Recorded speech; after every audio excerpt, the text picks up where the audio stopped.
ಪಕ್ಷವಾಗಿ ಮಾಡಬೇಡಿ. ಒಂದು ಸರ್ಕಾರವಾಗಿ ತಮ್ಮ ಕರ್ತವ್ಯ ನಿರ್ವಹಣೆಯನ್ನು ಮಾಡೋದ್ರಲ್ಲಿ ಒಂದು ಗೃಹ ಇಲಾಖೆ ಯಾವ ರೀತಿ ಇಂಟೆಲಿಜೆನ್ಸ್ನ ತಗೊಳ್ಬೇಕಿತ್ತು, ಯಾವ ರೀತಿ ಕ್ರಮವನ್ನು ವಹಿಸಬೇಕಾಗಿದೆಯೋ ಇದು ಯಾವುದನ್ನು ವಹಿಸದೆ ಬಹಿರಂಗವಾಗಿ ನೋಡಿ ಮೆರವಣಿಗೆಯನ್ನು ಮಾಡ್ತಾ ಔರಂಗಜೇಬ್ ಅವ್ರನ್ನ ಏನು ಮೆರೆಸೋವಂಥದ್ದಾಗಲಿ, ಟಿಪ್ಪು ಸುಲ್ತಾನ್ ಮೆರೆಸೋದಾಗಲಿ, ಕತ್ತಿಗಳನ್ನೆಲ್ಲ ಪ್ರದರ್ಶನ ಮಾಡ್ಕೊಂಡು ಹೋಗೋದೇ ಆಗಲಿ, ಅಥವಾ ಪಾಕಿಸ್ತಾನ ಜಿಂದಾಬಾದ್ ಅಂತ ವಿಧಾನಸೌಧದಲ್ಲಿ ಹೇಳಿರುವಂಥದ್ದಾಗಲಿ, ಇದೆಲ್ಲ ನಡೆದಾಗ್ಲೂ ಇಲ್ಲ ಅಂತ ಹೇಳಿದ್ರು. ಅಲ್ಲ, ನೀವು ಅಂತ ಸತ್ಯ ಆಚೆ ಬಂದಾಗ್ಲೇ ನೀವು ರಾಮ ಅನ್ನಂಗಿಲ್ಲ, ಹನುಮಾನ್ ಚಾಲೀಸ್ ಹೇಳಂಗಿಲ್ಲ, ಇವನ್ನೆಲ್ಲನೂ ಹೇಳೋವಂಥ ಪರಿಸ್ಥಿತಿ ಇದ್ರೆ ಆಡಳಿತ ಇಲ್ಲಿ ಯಾವುದೋ ನಮಗೇನು ಬೇರೆ ದೇಶ ಇದೆಯಾ? ಈ ರೀತಿ ಸ್ಪಷ್ಟತೆ ಏನಾರು ಇಲ್ದೇ ಕಾರ್ಯನಿರ್ವಹಿಸುವಂಥದ್ದು ಇದೆಯಲ್ಲ, ಈ ರೀತಿ ಈ ಸರ್ಕಾರಕ್ಕೆ ವಿಶೇಷವಾಗಿ ಕಾಂಗ್ರೆಸ್ ಅವರಿಗೆ ಈ ಯಾವ ಸ್ಪಷ್ಟತೆ ಇಲ್ಲದೆ ಕೆಲಸ ಮಾಡ್ತಿದ್ದಾರೆ. ಹಾಗಾಗಿ ಇವ್ರನ್ನ ಬಹಿರಂಗಗೊಳಿಸುವಂಥದ್ದು, ಬಯಲ್ಪಡಿಸುವಂಥದ್ದು, ಎಲ್ಲವನ್ನು ಎಕ್ಸ್ಪೋಸ್ ಮಾಡೋಂಥ ಕೆಲಸನ ನಾವು ಪ್ರಾಮಾಣಿಕವಾಗಿ ಮಾಡೋಂಥ ನಮ್ಮ ಕರ್ತವ್ಯ ಆಗಿದೆ. ಸ್ಪಷ್ಟತೆ ಬಗ್ಗೆ ಈಗ ಅಶ್ವಥ್ ನಾರಾಯಣ ಅವರು ಆದರೂ ಅಥವಾ ಬೆಲ್ಲದವರು ಅರವಿಂದ್ ಬೆಲ್ಲದ ಇಬ್ಬರು ಕೂಡ ಇದಕ್ಕೆ ಉತ್ತರ ಕೊಡಲೇಬೇಕಾಗುತ್ತೆ. ರೂಲಿಂಗ್ ಪಾರ್ಟಿ ಇದ್ದಾಗ, ಆಡಳಿತ ಪಕ್ಷ ಇದ್ದಾಗ, ಅಂದರೆ ಈಗ ಸರ್ಕಾರ ಬಂದು 1 ವರ್ಷ 3-4 ತಿಂಗಳಲ್ಲಿ ಯಾವ್ಯಾವ ನಿಮ್ಮ ಮಾಡಿರುವಂಥ ಹಗರಣೆಲ್ಲನೂ ಕೂಡ ಒಂದೊಂದೇ ತನಿಖೆಗೊಳಪಡಿಸಲಾಗ್ತಾ ಇದೆ. ಬಹುಶಃ ನಿಮ್ಮ ಪಕ್ಷದಲ್ಲಿರುವಂಥವ್ರು ಕೂಡ ಒಂದಷ್ಟು ಜನ ಜೈಲಿಗೆ ಹೋಗ್ಬೋದು ಅನ್ನುವಂಥದ್ದು ಕೂಡ ಕಾಂಗ್ರೆಸ್ನಲ್ಲಿ ಚರ್ಚೆ ಆಗ್ತದ್ದು. ಬಹಿರಂಗ ಮುಖ್ಯಮಂತ್ರಿ ಸಿದ್ದರಾಮಯ್ಯ, ಡಿ ಕೆ ಶಿವಕುಮಾರ್ ಹೇಳ್ತಾ ಇರುವಂಥದ್ದು. ನೀವು ಆಡಳಿತ ಪಕ್ಷದಲ್ಲಿದ್ದಾಗ ಕಾಂಗ್ರೆಸ್ ಸರ್ಕಾರದ ಹಗರಣಗಳನ್ನು ಹೊರಗೆ ತರುವಲ್ಲಿ ವಿಫಲ ಆಗಿದೆ ಅಂತ ಪ್ರಾಮಾಣಿಕ ಒಪ್ಕೊಳ್ತೀರಾ? ಅದು ಅರ್ಕಾವತಿ ಹಗರಣ ಇರ್ಬೋದು, ನಿಮ್ಮ ಸರ್ಕಾರ ಇತ್ತು, ಏನು ಮಾಡಿದ್ರಿ ನೀವು? ಅರ್ಕಾವತಿ ಹಗರಣ ಅಂತ ಈಗ ಹೇಳ್ತಾ ಇದ್ದೀರಾ, ಆಗೇನು ಮಾಡಿದ್ರಿ? ಉಪನಾಯಕರಾಗಿ ಇವಾಗ ನೀವು ಇರುವಂಥ ಹಿನ್ನೆಲೆಯಲ್ಲಿ ಆಗ ರೂಲಿಂಗ್ ಪಾರ್ಟಿ ತುಂಬ ಪ್ರಭಾವ ಆಗಿದ್ರು. ಮುತ್ತಿನ ಮುಖ್ಯಮಂತ್ರಿ ಸಂಬಂಧಪಟ್ಟಂತೆ ಕೂಡ ತಮ್ಮ ಹೆಸರು ಓಡಾಡ್ತಾ ಇತ್ತು. ಏನನ್ಸುತ್ತೆ ಇದ್ರ ಬಗ್ಗೆ? ಆಗ ಕಾಂಗ್ರೆಸ್ ಪಕ್ಷದ ವಿರುದ್ಧ ತೆಗೆದುಕೊಂಡಿರುವಂಥ ಹಗರಣಗಳನ್ನು ಹೊರ ತರುವಲ್ಲಿ ವಿಫಲ ಆಯಿತು ಅಂತ ಅನ್ಸಲ್ವಾ? ಅಥವಾ ಅಡ್ಜಸ್ಟ್ಮೆಂಟ್ ಪಾಲಿಟಿಕ್ಸ್ ಅನ್ಸಲ್ವಾ? ನೀವು ಹೇಳಿ ಬೆಲ್ಲದ್ದು. ಈಗ ನಾವು ಆಡಳಿತ ಪಕ್ಷದಲ್ಲಿ ಇಲ್ಲ, ಈಗ ವಿರೋಧ ಪಕ್ಷದಲ್ಲಿ ಅದೇ. ವಿರೋಧ ಪಕ್ಷದಲ್ಲಿ ಇದ್ದು ಈಗೆಲ್ಲ ಹಗರಣ ಒಂದಾದ್ಮೇಲೆ ಒಂದು ಹಗರಣ ಹೊರಗೆ ತೊಗೊಂಬಂದಿದ್ದೇವಲ್ಲ. ಈಗ ಅಡ್ಜಸ್ಟ್ಮೆಂಟ್ ಪಾಲಿಟಿಕ್ಸ್ ಇರುವಂಗಿತ್ತಂದ್ರೆ ಇದು ಮೂಢ ಹಗರಣ ಹೊರಗೆ ಬರ್ತಿದ್ದಿಲ್ಲ, ಇವತ್ತು ವಾಲ್ಮೀಕಿ ಹಗರಣ ಹೊರಗೆ ಬರ್ತಿದ್ದಿಲ್ಲ, ಇವತ್ತು ಅಲ್ಪಸಂಖ್ಯಾತ ಇಲಾಖೆಯಲ್ಲಿ ಹಗರಣ ಆಗೈತೆ, ಅದ್ರ ಬಗ್ಗೆ ನಾವು ಮಾತಾಡ್ತಾ ಇದ್ದೇವೆ. ಪಕ್ಷ ಅಧಿಕಾರದಲ್ಲಿದ್ದಾಗ ಕಾಂಗ್ರೆಸ್ ಪಕ್ಷದ ನೀವು ನಿಮ್ಮ ಪಕ್ಷ ಅಧಿಕಾರದಲ್ಲಿದ್ದಾಗ ಕಾಂಗ್ರೆಸ್ ಪಕ್ಷದ ಹಗರಣಗಳನ್ನು ಹೊರತರುವಲ್ಲಿ ನೀವು ಆಗಿಲ್ಲ, ವಿಫಲ ಆಗಿದೆ. ನಾವು ಅರ್ಕಾವತಿ ಹಗರಣ ಬಗ್ಗೆ ನೀವೀಗ ಹೇಳ್ತಾ ಇದ್ದೀರಿ, ಯಾಕೆ ನಿಮ್ಮ ಕೈಯಲ್ಲಿ ಸರ್ಕಾರ ಇತ್ತು, ಈಗ ಇನ್ಸೈಡ್ದಲ್ಲಿ ನೋಡಿದಾಗ ನಮ್ಗನ್ಸುತ್ತೆ ಆ ಇದರಲ್ಲಿ ಇನ್ನೂ ನಾವು ಹೆಚ್ಚು ಎಫೆಕ್ಟಿವ್ ಆಗಿ ಮಾಡಬೇಕಿತ್ತು ಅಂತ ನನಗನ್ಸುತ್ತೆ. ಎಫೆಕ್ಟಿವ್ ಆಗಿ ಮಾಡೋಕ್ಕಾಗದಿರೋ ಹಿನ್ನೆಲೆಯಲ್ಲಿ ಈಗ ಕೈ ಇಸ್ಕೊಳ್ಳೋಂಥ ಪರಿಸ್ಥಿತಿ ಬಂದಿದೆ ಅನ್ಸುತ್ತೆ. ಈಗೇನಿಲ್ಲ, ಈಗ ನಾವು ಅಪೋಸಿಷನ್ ಆಗಿ ಏನು ಮಾಡಬೇಕು ಅದನ್ನು ನಾವು ಒಳ್ಳೆ ರೀತಿಯಿಂದ ನಾವು ಕೆಲಸ ಮಾಡ್ತಿದ್ದೇವೆ.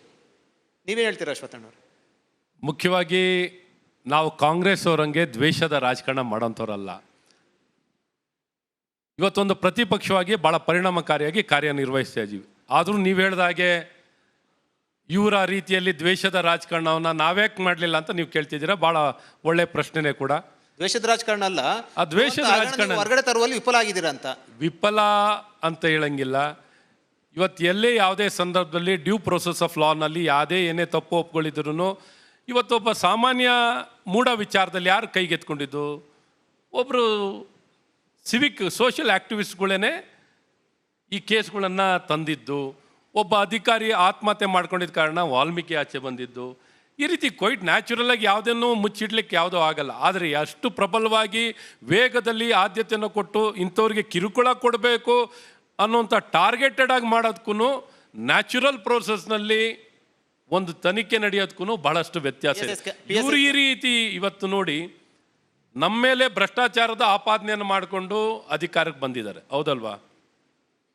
ಅಧಿಕಾರಕ್ಕೆ ಬಂದು ಇವತ್ತು 16 ತಿಂಗಳಾದ್ರೂ ಒಂದೇ ಒಂದು ಕೇಸನ್ನ ಇಲ್ಲಿದೆ ಅಲ್ಲಿದೆ ಅಂತ ಹೇಳ್ಕೊಂಡು ಓಡಾಡಿದ್ದಾರೆ. ಯಾವೊಂದು ಸಾಕ್ಷಿ ಇಲ್ಲದೆ ನಮ್ಮ ಮೇಲೆ ಆಪಾದನೆ ಮಾಡಿ PSI ಸ್ಕ್ಯಾಮ್ ಇದೆ, ಮತ್ತೊಂದು ಕಡೆ ಕರೋನಾ ಸಂಬಂಧಪಟ್ಟಂತೆ ಇದೆ, ಅಸಿಸ್ಟೆಂಟ್ ಪ್ರೊಫೆಸರ್ ಸ್ಕ್ಯಾಮ್ ಸಂಬಂಧಪಟ್ಟ ಎಲ್ಲ ಸಮಿತಿ ರಚನೆ ಮಾಡಿದ್ದಾರೆ. ಅಲ್ಲ, 16 ತಿಂಗಳಿಂದ ಏನು ಗ್ರೈಂಡಿಂಗ್ ಸ್ಟೋನ್ ಹೊಡಿತಾ ಇದ್ದಾರ. ಯಾವತ್ತು 3 ತಿಂಗಳೊಳಗಡೆ ಕೊಡ್ತೀವಿ, 100 ದಿನದೊಳಗಡೆ ಕೊಡ್ತೀವಿ, 6 ತಿಂಗಳೊಳಗಡೆ ಕೊಡ್ತೀವಿ ಅಂತ ಹೇಳಿದ್ದು. ಇಷ್ಟು ತಿಂಗಳಾದ್ರೂ ಯಾವುದೂ ಆಗಿಲ್ಲ. ಇವತ್ತು ಇವ್ರು ನೋಡಿದ್ರೆ ಆಪಾದನೆಯನ್ನು ಮಾಡಲಿಕ್ಕೆ ಇವತ್ತು ನಾವು ಸಾಕ್ಷಿ ಇಟ್ಕೊಂಡು ಆಪಾದನೆ ಮಾಡಿದ್ದೀವಿ, ಆಧಾರ ಇಟ್ಕೊಂಡು ಮಾಡಿದ್ದೀವಿ.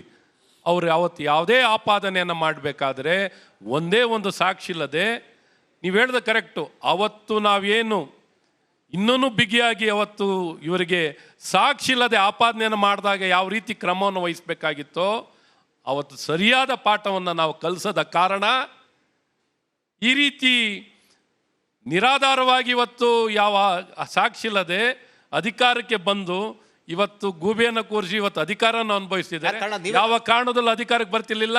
ನೀವು ಇವ್ರು ಮಾಡಿದಾಗೇನೆ ನಾವು ದ್ವೇಷದ ರಾಜಕಾರಣವನ್ನ ಮಾಡಿ ಅವ್ರಿಗೆ ಯಾವ ದಾರಿನಲ್ಲಿ ಯಾವ ಸ್ಥಳದಲ್ಲಿ ಇರ್ಬೇಕಾಗಿತ್ತು ಅದನ್ನು ತೋರ್ಸಂತ ಸರ್ ಈ ಕಾರ್ಯಕ್ರಮ ಮೂಡ ಹಗರಣ ಬಂದ 45 ದಿನದಲ್ಲಿ ನಾವು ಇವತ್ತು ಮುಖ್ಯಮಂತ್ರಿ ಆಲ್ಮೋಸ್ಟ್ ರಾಜೀನಾಮೆ ಕೊಡುವಂಥ ಪರಿಸ್ಥಿತಿಯಲ್ಲಿ ನಾವು ಎಫೆಕ್ಟಿವ್ ಆಗಿ ನಾವು ಕೆಲಸ ಮಾಡಿದ್ದೇವೆ. ನಮ್ಮ ಸರ್ಕಾರದ ಮೇಲೆ ಇದ್ದಾಗ ಅವರ ಆರೋಪ ಮಾಡ್ಕೊತ ಹೋದರು. ಆದರೆ ಇವತ್ತು 16 ತಿಂಗಳಾಯ್ತು, ಇನ್ನೂ ತನಕ ಒಂದು ಕೇಸ್ ಮಾಡ್ಲಿಕ್ಕಾಗಿಲ್ಲ ಅವರು. ಓಕೆ ಬೆಲ್ಲದವರೇ, ಕಾರ್ಯಕ್ರಮದ ಕೊನೆ ಹಂತಕ್ಕೆ ಬಂದಿದ್ದೀವಿ. ಮುಖ್ಯಮಂತ್ರಿ ವಿರುದ್ಧ ನೀವು ಯಾವ ಮಟ್ಟದಲ್ಲಿ ಹೋರಾಟ ಮಾಡ್ತೀರಿ? ನೀವೀಗ ಪ್ರತಿಪಕ್ಷವಾಗಿ ಮೂಡ ಹಗರಣ ಸಂಬಂಧಪಟ್ಟ FIR ಆಗುವಂಥದ್ದು ತಾರ್ಕಿಕ ಹಂತಕ್ಕೆ ತೆಗೆದುಕೊಂಡು ಹೋಗಲಿ ಯಾವ ಮಟ್ಟದಲ್ಲಿ ಹೋರಾಟ ಮಾಡ್ತೀರಾ? ನಮ್ಗೆ ಸಂಪೂರ್ಣ ಭರವಸೆ ಐತಿ, ಮುಖ್ಯಮಂತ್ರಿಗಳಿಗೂ ರಾಜೀನಾಮೆ ಕೊಡಲೇಬೇಕಾಗ್ತದೆ. ಇದೇನೇ ಇದ್ರೂ ಮ್ಯಾಟರ್ ಆಫ್ ಟೈಮ್. ಇನ್ನೊಂದು 15 ದಿನ, ಇನ್ನೊಂದು ತಿಂಗಳ ತನಕ ಅವ್ರು ಜಗಕ್ಕೆ ನೋಡ್ತಾರೆ. ಅಷ್ಟರೊಳಗೆ ಮುಖ್ಯಮಂತ್ರಿ ಬೇರೆಯವ್ರು ಯಾರಂತೆ ಅವ್ರು ಹೈಕಮಾಂಡ್ದವ್ರು ಡಿಸೈಡ್ ಮಾಡ್ತಾರೆ. ಮುಖ್ಯಮಂತ್ರಿಗಳು ರಾಜೀನಾಮೆ ಕೊಡಬೇಕಾಗತ್ತೆ. ಸರ್ ಬೆಲ್ಲದವರೇ ಮತ್ತೆ ಅಶ್ವತ್ಥನಾರಾಯಣ ಅವರೇ, ಎರಡು ಕ್ವಶನ್ನು ವೆರಿ ಶಾರ್ಟ್ ಆಗಿ ಕೇಳ್ತೀನಿ, ವೆರಿ ಶಾರ್ಟ್ ಆಗಿ ಆನ್ಸರ್ ಮಾಡಿಬಿಡಿ. ಈಗ ವಿಪಕ್ಷದ ಕೆಲಸ ಏನು ಅನ್ನೋಂಥ ಪ್ರಶ್ನೆ ಬಂದಾಗ ಆಡಳಿತ ಪಕ್ಷ ಕಾಂಗ್ರೆಸ್ ಆಗಿರಲಿ BJP ಆಗಿರಲಿ, ಆಡಳಿತ ಪಕ್ಷದವರು ಅಧಿಕಾರಕ್ಕೆ ಬಂದು 2 ದಿನ ಆಗಿರಲ್ಲ, ವಿಪಕ್ಷದವ್ರು ಹೇಳ್ತಾರೆ ನಾಳೆನೇ ಎಲೆಕ್ಷನ್ಗೆ ಹೋಗ್ರಿ, ನೀವು 30ರಿಂದ 20 ಸೀಟಿ ಇಳಿತೀರಿ, ನಾವು ಆಡಳಿತಕ್ಕೆ ಬರ್ತೀವಿ ಅಂತ ಹೇಳ್ತೀರಿ. ಅಂದರೆ ಅದು ಹೇಗೆ ಸಾಧ್ಯ ಅಂತ? ವಿಪಕ್ಷದವರ ಕೆಲಸ ಆಡಳಿತದಲ್ಲಿರೋರನ್ನ ಮನೆ ಕಳಿಸಿ ನಾವು ಅಧಿಕಾರಕ್ಕೆ ಬರೋದು ಅನ್ನೋದೇ ಕೆಲಸನ, ಅಥವಾ ಅವರ ತಪ್ಪುಗಳನ್ನು ತಿದ್ದಿ ರಾಜ್ಯವನ್ನು ಅಭಿವೃದ್ಧಿ ಮಾಡಬೇಕು ಅನ್ನೋದು ಕೆಲಸನ? Very quick. ನಾವು ಅವರು ಸಂಪೂರ್ಣವಾಗಿ 5 ವರ್ಷ ಸ್ವಚ್ಛ ಆಡಳಿತ ಕೊಡ್ರಿ, ಜನಪರ ಆಡಳಿತ ಕೊಡ್ರಿ ಅಂತ ಕೇಳ್ತಾ ಇದ್ದೇವೆ. ನಾವು ಎಲೆಕ್ಷನ್ನಿಗೆ ಹೋಗ್ರಿ ಅಥವಾ ಸರ್ಕಾರ ವಿಸರ್ಜನೆ ಮಾಡ್ರಿ ಅದನ್ನ ಯಾವುದೂ ನಾವು ಕೇಳ್ತಾ ಇಲ್ಲ. ನಾವು ಈಗಾದರೂ ಅವ್ರಿಗೆ ಕೇಳ್ತಾ ಇರೋದು, ನಿಮ್ಗೆ ಜನ ಎಷ್ಟು ದೊಡ್ಡ ಪ್ರಮಾಣದಲ್ಲಿ ಆಶೀರ್ವಾದ ಮಾಡಿದ್ದಾರೆ, ಆ ಆಶೀರ್ವಾದಕ್ಕೆ ಪೂರಕವಾಗಿ ಸ್ವಲ್ಪ ಆದರೂ ಜನರ ಬಗ್ಗೆ ಕಾಳಜಿ ಇಟ್ಕೊಂಡು, ಸ್ವಲ್ಪ ಆದರೂ ರಾಜ್ಯದ ಬಗ್ಗೆ ಕಾಳಜಿ ಇಟ್ಕೊಂಡು, ಕರ್ನಾಟಕದ ಸರ್ವತೋಮುಖ ಅಭಿವೃದ್ಧಿಗೆ ಜನರಿಗೆ ಅನುಕೂಲ ಆಗುವಂಥ ಕೆಲಸ ಮಾಡಿರಿ, ಕರಪ್ಷನ್ ಮಾಡಕ್ಕೆ ಹೋಗ್ಬೇಡ್ರಿ. ಅಶ್ವತ್ಥನಾರಾಯಣ ಅವರೇ, ಕನಸಿನ ಕರ್ನಾಟಕ ಅಂತ ನಮ್ದು ಟೈಟಲ್ ಇದೆ. ಕನಸಿನ ಕರ್ನಾಟಕ, ವಿಪಕ್ಷವಾಗಿ ನಿಮ್ಮ ಕನಸೇನು? ಅಂದರೆ ಅಧಿಕಾರಕ್ಕೆ ಬರೋದು ನಮ್ಮ ಕನಸು ಅಂತ ಹೇಳ್ಬೇಡಿ, ಅದನ್ನು ಬಿಟ್ಟು ಏನು ಕನಸಿದೆ ಅಂತ ನೋಡಿ. ಭಾಳ ಸ್ಪಷ್ಟವಾಗಿ ಹೇಳಬೇಕು ಅಂದರೆ, ಅಧಿಕಾರಕ್ಕೆ ಬಯಸ್ಕೊಂಡು ಹೋಗುವಂಥದ್ದು ಒಳ್ಳೇದಲ್ಲ. ಬಟ್ ಆ ಪ್ರೊಸೆಸ್ನಲ್ಲಿ ಜನ ಆಯ್ಕೆ ಮಾಡಿ ನಮ್ಗೆ ಅಧಿಕಾರ ಕೊಟ್ಟಾಗ ನಾವು ಆಡಳಿತ ಮಾಡೋವಂಥದ್ದು ಇರ್ತದೆ. ನಮ್ಮ ಕನಸಿನ ಕರ್ನಾಟಕ, ನಾನು ಒಬ್ಬ ನಾಗರಿಕನಾಗಿ ಯೋಚನೆ ಮಾಡೋವಂಥದ್ದು. ಮೊದಲನೇದಾಗಿ ನಾನು ಒಬ್ಬ ನಾಗರಿಕನಾಗಿ ಯೋಚನೆ ಮಾಡಬೇಕಾಗತ್ತೆ. ಇವತ್ತು ನಾಡು ಯಾವ ರೀತಿ ಆಡಳಿತವನ್ನು ಮಾಡಬೇಕಾಗಿದೆಯೋ, ಗವರ್ನೆನ್ಸ್ ಅನ್ನುವಂಥದ್ದು ಸಂಪೂರ್ಣವಾಗಿ ಈ ಕಾಂಗ್ರೆಸ್ನಲ್ಲಿ ಕಾಣ್ತಾ ಇಲ್ಲ. ಗುಣಮಟ್ಟ ಶಿಕ್ಷಣ ಆಗಲಿ, ಆರೋಗ್ಯ ವ್ಯವಸ್ಥೆ ಆಗಲಿ, ಒಂದು ಸೇವೆಗಳಾಗಲಿ, ಕಾನೂನು ಸುವ್ಯವಸ್ಥೆಗಳಾಗಲಿ, ಅಥವಾ ಉದ್ಯೋಗ ನಿರ್ಮಾಣದಲ್ಲಾಗಲಿ ಯಾವುದೇ ಒಂದು ಭರವಸೆದಾಯಕವಾಗಿ ಒಂದು ಎಳ್ಳಷ್ಟು ಸಹ ಒಳ್ಳೆ ಕೆಲಸಗಳು ಈ ಕಾಂಗ್ರೆಸ್ ಸರ್ಕಾರದಲ್ಲಿ ಆಗ್ತಿಲ್ಲ. ನಮ್ಮ ಕನಸಿನ ಕರ್ನಾಟಕ ನಾವು ನೋಡಬೇಕು ಅಂದರೆ, ಇಂಥ ಕನಸಿಲ್ದವರು ಕರ್ನಾಟಕದ ಕನಸಿನ ವಿರುದ್ಧವಾಗಿ ಜನವಿರೋಧಿ ಆಗಿರೋಂಥ ಈ ಕಾಂಗ್ರೆಸ್ಸಿಂದ ನಾವು ಏನೂ ಬಯಸ್ಲಿಕ್ಕಾಗಲ್ಲ. ಹಾಗಾಗಿ ಇಂಥ ಸರ್ಕಾರಗಳು ಇದರಷ್ಟು ಬಿಟ್ಟರಷ್ಟು ಇಂಥ ಸರ್ಕಾರಗಳು ವಿಸರ್ಜನೆ ಆಗಬೇಕು. ಯಾಕೆಂದರೆ ಯಾವಾಗ ಒಬ್ಬ ಭ್ರಷ್ಟ ಮುಖ್ಯಮಂತ್ರಿಗಳನ್ನೇ ನಾವು ಬದಲಾವಣೆ ಮಾಡೋಕ್ಕಲ್ಲ, ಭ್ರಷ್ಟಾಚಾರವನ್ನೇ ರಕ್ಷಣೆ ಮಾಡ್ತೀನಿ ಅಂತ ಕೂತಿದ್ದಾರೋ, ಆ ಭ್ರಷ್ಟಾಚಾರದಿಂದ ನಾವೇನನ್ನು ಬಯಸ್ಲಿಕ್ಕೆ ಸಾಧ್ಯ? ಸೊ ಹಾಗಾಗಿ ಭ್ರಷ್ಟಾಚಾರವನ್ನೇ ಆರಾಧಿಸುವಂಥವ್ರು, ಭ್ರಷ್ಟಾಚಾರಕ್ಕೆ ಉತ್ತೇಜನ ಕೊಡೋರಿಂದ ಏನು ಬಯಸ್ಲಿಕ್ಕೆ ಸಾಧ್ಯವಿಲ್ಲ. ಹಾಗಾಗಿ ನಾಡಿನ ಜನತೆ ರಕ್ಷಣೆಗೆ ಬರಬೇಕಾಗಿದೆ. ಹಾಗಾಗಿ ನೀವು ವಿಸರ್ಜನೆಯನ್ನು ಮಾಡಿ ಚುನಾವಣೆಯನ್ನು ಎದುರಿಸಿ ಅಂತ ನಮ್ಮ ಒತ್ತಾಯ ಆಗಿದೆ. Okay sir, thank you. Thank you so much. ಇಷ್ಟು ಹೊತ್ತು ನಮ್ಮ ರಿಪಬ್ಲಿಕ್ ಕನ್ನಡದ ಕನಸಿನ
ಎಲ್ಲಿ ಚಿವುಟಿದರೆ ಸರ್ಕಾರ ಸರಿ